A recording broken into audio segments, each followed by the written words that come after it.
Did Jesus speak Hebrew or Aramaic? Do you want me to prove it, what he spoke? First answer the question and then you prove.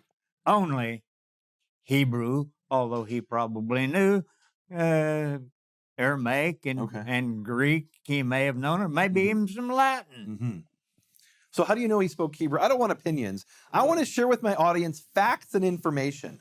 Look, man, this is just as clear here as it can be. And it's often just overlooked because people do not know the languages well enough. Mm-hmm. But if you turn to Mark, let me show you here. In Mark chapter 15 and verse 34, in English, it says, at the last hour, the 9th hour, Jesus cried out with a loud voice, saying, Eloi, Eloi, lama sabachthani. Mm-hmm. Okay. Yes, sir. Notice that it's being interpreted, my God, why hast thou forsaken me? But here it is. Wait, I want to stop you for a second. In the Greek, it has the words, which being interpreted is, my God, why have you forsaken me? In other words, that's not just in the English, the phrase which being interpreted, that's in the Greek. So it's translating from some other language. Okay. Yes. And what language is that? This is Aramaic.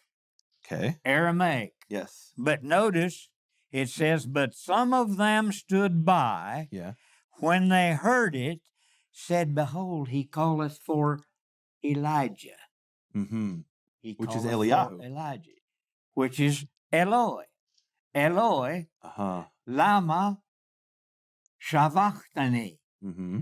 But if you turn back to Matthew in chapter 27, in Matthew, I think it's 20. in verse number 46, it says, and at the 9th hour, Jesus cried with a loud voice, saying, Eli, Eli, lama sabachthani, which is, my God, why hast thou forsaken me? Mm-hmm.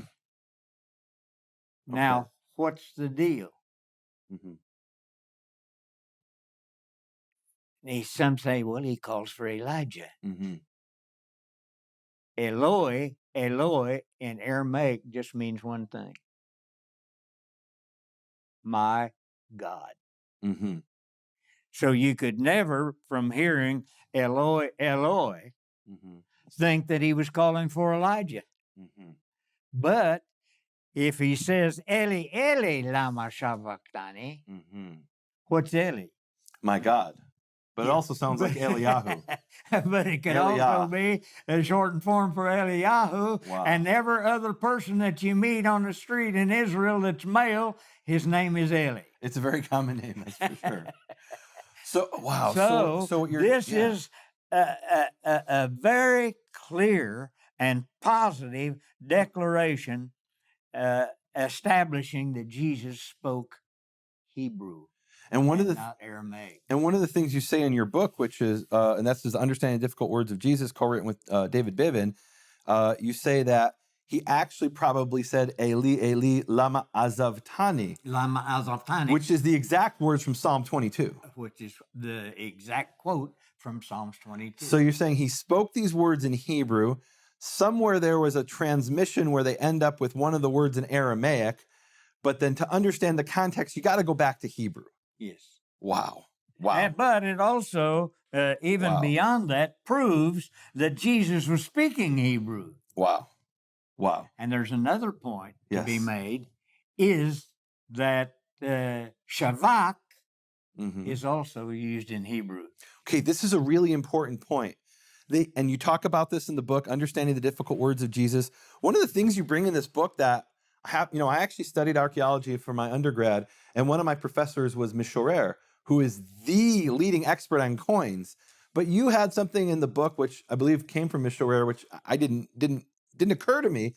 It somehow I missed. Is that virtually all the coins that were minted by Jews were in Hebrew, with one exception, which is a coin, I think, of Alexander Yanai, if I'm not mistaken, or Aristobulus, one of those kings. Alexander Yanai. And interestingly, the coin... the first one. And it has Alexander Malka, which is Aramaic instead of Melech.